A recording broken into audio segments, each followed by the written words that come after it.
அனைவருக்கும் வணக்கம். சேரர் கோட்டை பாகம் 2 அத்தியாயம் 21. துருப்புச்சீட்டு. பளபளவென கிழக்கு விடிய துவங்கிய வேளையிலே மதுரை எம்பதியை தாண்டி தெற்கே செல்லும் ராஜபாட்டையில் கணிசமான தூரத்தை கடந்திருந்தது சோழர் படை. இன்னும் ஓரிரு நாளிகைகளுக்குள் ஏதாவது சிற்றூர் கண்ணுக்கு தட்டுப்பட்டால் அங்கே சிறிது நேரம் தங்கி இளைப்பாறிக் கொள்ளலாம் என எண்ணி இருந்தார் மாராயர். ஆனால் சோதனையாக அவர்கள் சென்ற வழியில் நீண்ட நேரத்திற்கு எந்த ஒரு சிற்றூரும் கண்ணுக்கு தட்டுப்படவே இல்லை.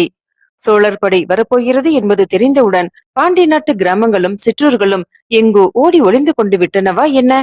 இனியும் தாமதிப்பதற்கு இல்லை.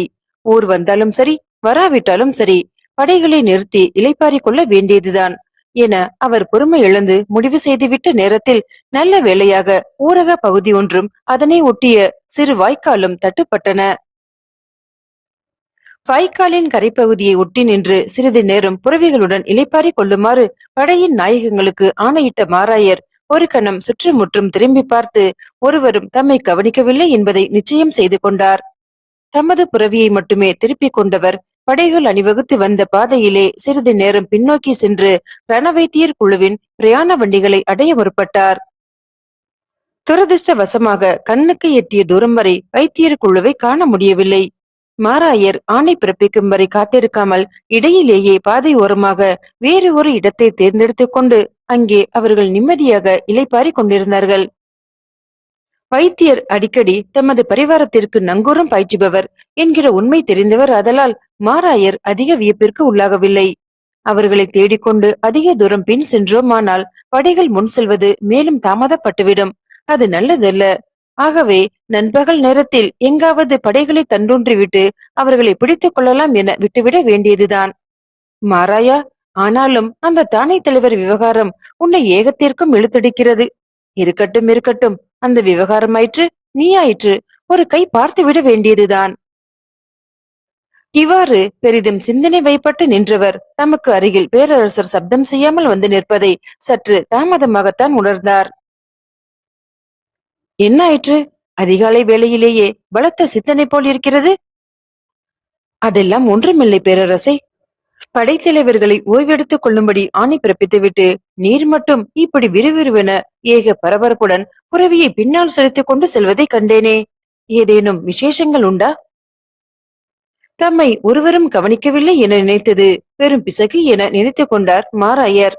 இதோ வழக்கத்திற்கு மாறான எதையும் கவனிக்க தவறாத இந்த கழுகு கண்கள் நமது புறவி பாய்ச்சலையும் கவனித்து விட்டன. இதனை மறைக்க மேலும் மேலும் பொய்களை அடுக்க வேண்டி வரும். அது நமக்கு ஒத்து வராது. உண்மையை ஒப்புக்கொண்டு விடுவதே சிலாக்கியமானது. அது நேற்று இரவு வைத்தியரிடமிருந்து நல்ல செய்தி ஏதாவது வந்ததாக்கும். அட, எப்படி கண்டுபிடித்தீர்கள்? நேற்று இரவு கூத்து முடியும் தருவாயில் ரண வைத்தியர் குழுவைச் சேர்ந்த பணியாளன் ஒருவன் நீர் இருக்கும் இடத்தை விசாரித்துக் கொண்டிருந்தான். அத்தனை நேரம் கழித்து வைத்தியர் செய்தி அனுப்புகிறார் எனில் அது ஐங்கரன் சம்பந்தப்பட்ட விவகாரமாகத்தான் இருக்க வேண்டும் என யூகித்தேன். ஆம், தாங்கள் யூகித்தது முற்றிலும் சரி என சரணடைந்த மாராயர் ஐங்கரனை சந்திப்பதற்காகவே நீண்ட நேரமாக காத்திருப்பதையும் தெரிவித்தார். அடடா, அந்த தானை தலைவர் விவகாரம் தங்களை இன்னுமா பிடித்து வாட்டிக் கொண்டிருக்கிறது? நான் தான் அதனை பற்றி கவலைப்பட வேண்டாம் என அப்போதே கூறினேனே. இந்த முறை மனம் திறந்து நேரடியாக பேசிவிடுவது நல்லது என்கிற முடிவிற்கு வந்தார் மாராயர். அருள்மொழிவர்மருக்கு இந்த விவகாரத்தில் தன்னை விட அதிக தெளிவுள்ளது, அதில் சந்தேகமில்லை. மனதிற்குள் வைத்து மருகிக் கொண்டிருப்பதை விட உடைத்து பேசிவிடுவது நல்லது. அரசே, என்னுடைய 10 வருட ஒற்றற்படை அனுபவத்திற்கே பெரியதொரு சவாலாக அமைந்த விவகாரம் அது. இதுவரை என்னுடைய தலை சிறந்த ஒற்றர்கள் 10 பேரையாவது அந்த விவகாரத்தில் ஈடுபடுத்தி இருப்பேன். ஆனால் இதுவரை அவர்களால் உருப்படியாக ஒன்றையுமே கண்டறிய முடியவில்லை. கிடைத்த ஒரே துப்பு ஐங்கரன் கண்டறிந்ததுதான். ஆனால் அதனையும் அறிய ஒட்டாமல் ஈசன் என்னை சோதித்துக் கொண்டிருக்கிறான். இந்நிலையில் அதனை பற்றி கவலை கொள்ளாமல் இருப்பது எவ்வாறு? உமது மனசஞ்சலம் புரிகிறது எனக்கு. ஆக தானை தலைவர் பற்றி முழுமையாக அறிந்து கொள்ளும் வரை உமக்கு நிம்மதி கிடையாது அல்லவா? பதில் கூறாமல் மௌனமாக தலையாட்டினார் மாராயர். சரி, இந்த போரில் உமது முழுமையான கவனம் விலகாதிருக்கும் பொருட்டு எனக்கு தெரிந்த உண்மைகளை உம்முடன் பகிர்ந்து கொள்கிறேன். இப்படி அமருங்கள். முதலில் ஐங்கரன் கண்டறிந்த அந்த ரகசிய செய்தி. சற்றே அருகில் வாருங்கள். அருள்மொழிவர்மரை மாராயர் நெருங்கி வர அவரது காதில் அந்த பரம ரகசியம் மோதப்பட்டது. அடுத்த கணம் மாராயரின் முகம் எல்லையற்ற ஆச்சரியத்தையும் பயங்கரத்தையும் வேறு பல உணர்ச்சிகளையும் ஒருங்கே பிரதிபலித்தது. நீ நீ நிஜமாகவா பேரரசே? மௌனமாக திரும்பி மெல்ல சிரித்தார் அருள்மொழி. அவனன்றி ஓர் அணுவும் அசையாது என கூறுவார்கள். தென்னக அரசியலை பொறுத்தவரை, குறிப்பாக பாண்டியர்களை பொறுத்தவரை, அவரன்றி ஓர் அணுவும் அசையாது என்பதுதான் உண்மை. அவரது செல்வாக்கு அத்தனை வலிமையானது. சொல்லப்போனால் இந்த காந்தலூர் விவகாரத்தில் கூட நாமே அவரது மனோரதத்தின்படிதானே நடந்து கொண்டிருக்கிறோம். என்ன? நாம் அவரது மனோரதப்படி நடந்து கொண்டிருக்கிறோமா? என்ன சொல்கிறீர்கள்? ஆம், நடந்து முடிந்த சம்பவங்களை சற்றே யோசித்து பாருங்கள். அண்ணன் ஆதித்தர் படுகொலையில் நம்மால் உடையார்குடி ரவிநீலி குடும்பத்தாரை நேரடியாக சம்பந்தப்படுத்த முடிந்ததை தவிர, அவர்களுக்கு பின்னணியில் நின்று செயல்பட்டவர்கள் யார் யார் என்பதை முதலில் கண்டுபிடிக்கவே முடியவில்லையே. எப்படியெல்லாமோ விசாரித்தும் ரவிதாசனும் சோமனும் தமது குடும்பத்தினரை தவிர வேறு எவரும் இந்த விவகாரத்தில் ஈடுபடவில்லை என்றுதான் கடைசி வரை சாதித்தார்கள். ஆனால் அவர்கள் அம்புகள் மட்டுமே எய்தவர் வேறு எவரோ என்பது எனக்கு நிச்சயமாக தெரிந்தது. குறிப்பாக அவர்களது சேர நாட்டு பின்புலம் மற்றும் வலியசாலை குடும்ப உறவுகள் என்னுள் பல சந்தேகங்களை தோற்றுவித்தன. ஆனால் உறுதிப்படுத்திக் கொள்ளத்தான் முடியவில்லை. அதனால் தான் அவர்களை உயிரோடு விட்டேன். நான் நினைத்தது போலவே அவர்கள் நேராக காந்தலூருக்கு செல்லவில்லை. எச்சரிக்கையாக மலைநாட்டின் வடபகுதிக்கு சென்று விட்டார்கள். அதற்கு பிறகு அந்த விவகாரத்தில் எந்த ஒரு முன்னேற்றமும் ஏற்படவில்லை. அப்போதுதான் மர்மமான முறையில் ஒரு ஓலை எனக்கு வந்து சேர்ந்தது. மதுரையின் மல்லிகார்ஜுன மடத்தை ஆதித்தர் படுகொலை திட்டம் உருவான இடமாக அது அடையாளம் காட்டியது. அந்த ஓலையை அனுப்பியது யார் என்பது தெரியவில்லை என்றுதானே அப்போது தாங்கள் குறிப்பிட்டீர்கள்? ஆம், அதனை எழுதியவர் தம்மை இன்னார் என அறிவித்துக் கொள்ளவில்லை. ஆனால் அந்த தகவல் உண்மைதான் என்பதை பின்னால் உறுதிப்படுத்திக் கொண்டேன். ஒருவருக்கும் தெரியாத பரம ரகசியமான அந்த செய்தியை எனக்கு யார் அனுப்பியிருப்பார்கள் என்ற கேள்வி என்னை குடைந்து கொண்டே இருந்தது. அதற்கு பிறகு மதுரை படையெடுப்பையும் நாம் வரும் முன்பே மடம் முழுமையாக அழிக்கப்பட்டதையும் நீங்கள் அறிவீர்கள் தானே? அங்கே கிருஷ்ணன் ராமனால் கண்டெடுக்கப்பட்ட ஓலை துணுக்கு. ஆம், நினைவில் உள்ளது. அதில் 3 வாசகங்கள் இருந்தன. ஆம், ஆனால் அந்த வாசகங்கள் எத்தனை பயங்கரமானவை, எத்தனை பொருள் பொதிந்தவை என்பது எனக்கு மட்டும்தான் புரிந்தது. உங்களில் எவருமே அதன் முக்கியத்துவத்தை உணரவே இல்லை. என்ன சொல்கிறீர்கள் பேரரசே? பாதி எரிக்கப்பட்ட அந்த ஓலையின் 2வது வாசகம் தங்களுக்கு ஞாபகம் உள்ளதா? ஏதோ பூரணையில் உத்திரட்டாதி நடக்கும் நாளில் என எழுதியிருந்ததாக ஞாபகம். அருள்மொழிவர்மர் மெல்ல தலையை குனிந்து கொண்டார். ஒரு கணம் எல்லையற்ற மனவேதனை அவரது முகத்தில் படிந்தது. அவரது கண்கள் சில கணங்களுக்கு மூடியிருந்தன. என்னுடைய தமையனார் மக நட்சத்திரத்தில் சிம்ம ராசியில் பிறந்தவர். அந்த ஓலை குறிப்பிடும் பௌர்ணமி உத்திரட்டாதியின் போதுதான் அவருக்கு சந்திராஷ்டமம். அன்றுதான் அவர் படுகொலையும் செய்யப்பட்டார். அதனை நீங்கள் எவருமே தொடர்பு படுத்தி பார்க்கவே இல்லை. திடுக்கிட்டு போய் அருள்மொழிவர்மரை நோக்கினார் மாராயர். மாராயரே, அந்த ஓலை பட்டதிரி தம் கைப்பட எழுதியது. அவரை ஆதித்தர் கொலையுடன் நேரடியாக தொடர்பு படுத்தும் மிக முக்கியமான ஆவணம் அது.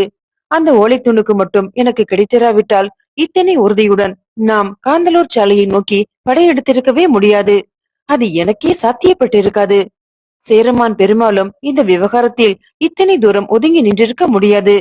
பிக்ஷு ஆனந்தர் மூலமாக பெருமாளுக்கு நான் அனுப்பியிருந்த ஓலையில் பட்டதிரியை ஆதித்தர் கொலையுடன் சம்பந்தப்படுத்தும் அசைக்க முடியாத ஆதாரம் என்னிடம் உள்ளது என்கிற ஒரே ஒரு விஷயத்தை தான் மிக முக்கியமாக அதில் குறிப்பிட்டிருந்தேன். அதனால் தான் அவரால் நமது படையெடுப்பிற்கு எதிராக 1 குறை ஆயிரத்தவரை நேருக்கு நேர் நிறுத்த முடியாமல் போனது. ஆக அந்த ஓலைதான் நம்முடைய முக்கியமான துருப்புச்சீட்டு. இது பட்டதறிக்கோ நாடு வாழிகளுக்கோ மற்றவர்களுக்கோ தெரியாது. எப்படி அத்தனை உறுதியாக சொல்கிறீர்கள்? இந்த ஆதாரம் என்னிடம் இருப்பது தெரிந்திருந்தால் பெருமாளை இந்த போரில் ஈடுபடச் சொல்லி தொடர்ந்து தூது அனுப்பி கொண்டிருக்க மாட்டார் பட்டதிரி. தம்மை சந்தித்த பிக்ஷு ஆனந்த தேரரிடம் இது பற்றி பிரத்யேகமாக குறிப்பிட்டிருக்கிறார் பெருமாள். மன்னிக்க வேண்டும் அரசே, இந்த விவகாரங்களுக்கு நடுவே தானே தலைவர் எங்கே எவ்வாறு சம்பந்தப்படுகிறார் அது விளங்கவே இல்லையே எனக்கு. அந்த முதல் ஓலையை அனுப்பியது ஒருவேளை? ஆம், அவர்தான் அந்த ஓலையை அனுப்பியிருக்க வேண்டும். நாம் செல்லும் முன் மடத்தை எரித்ததும் அவராகத்தான் இருக்க வேண்டும். மிக முக்கியமான அந்த ஓலை மட்டும் தெய்வாதீனமாக தப்பிவிட்டதா என்ன?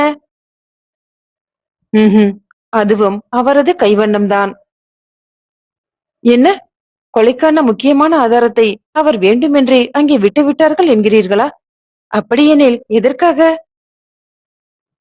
எதற்காகவெனில், நான் கண்மூடித்தனமாக பட்டதரியிடம் கோபம் கொண்டு காந்தலூர் சாலையின் மீது படையெடுக்க வேண்டும். ஆரைவாய் மொழியில் எனக்கு எதிராக விக்ரமாதித்ய வரகுணன் நின்று ஜெயிக்க வேண்டும். தென்மலை நாட்டு பகுதிகள் அவன் கட்டுப்பாட்டிற்குள் வர வேண்டும். பிரம்மை பிடித்தவராக செயலற்று போய் அருள்மொழிவர்மரின் முகத்தையே நோக்கி நின்றார் தளபதியார். ஆக, தானே தலைவரின் மனோரதத்தின்படிதான் நாமும் இப்போது செயல்பட்டுக் கொண்டிருக்கிறோம் என்பது இப்போது புரிகிறதல்லவா? புரிகிறது. ஆனால் அவரது துல்லியமான திட்டங்களையும் மீறி நாமே எதிர்பாராத வேறு சில காரியங்களும் நடந்தன என்பதை நீங்கள் நன்றாகவே அறிவீர்கள். தெய்வம் உரிய நேரத்தில் ஆச்சாரியார் மகா காசியப தேரரின் வடிவில் நம்மை ஆட்கொண்டது. அவரல்லவா ஆனந்தரின் வருகையை நமக்கு அறிவித்தார். அவரல்லவா களமறுக்கும் போட்டிகள் பற்றி நமக்கு விளக்கி கூறினார். உரிய நேரத்தில் அவருடைய ஆலோசனைகள் மட்டும் இல்லாமல் போயிருக்குமானால் இந்த படையெடுப்பு முற்றிலும் வேறு விதமாக போயிருக்கும் அல்லவா? நாடு பிடிக்கும் ஆசையில் அருள்மொழிவர்மன் தேவையின்றி தென்மலை நாட்டிற்கு படையெடுக்கிறான் என்பதாக அது பார்க்கப்பட்டிருக்கும் அல்லவா? சேரமான் பெருமாளின் ஒன்று குறை ஆயிரத்தவர் படைகள் வள்ளுவ நாடுவாழியருடன் சேர்ந்து கொள்வதற்கு கூட வழி ஏற்பட்டிருக்கும் அல்லவா? தெய்வம் நம்மை ஒருபோதும் கைவிட்டு விடவில்லை மாராயரே, அதுதான் முக்கியம். அந்த ஈசன் நமக்கு ஒரு வழி காட்டுவான். கிளம்புவோம், வாருங்கள். தெளிவான முகத்துடன் சிரித்தபடியே தனது உறுதியான கரங்களை பேரரசர் நீட்ட அதனை பற்றி கொண்டு எழுந்தார் மாராயர். மீண்டும் நாளைய பதிவில் சந்திக்கலாம். நன்றி.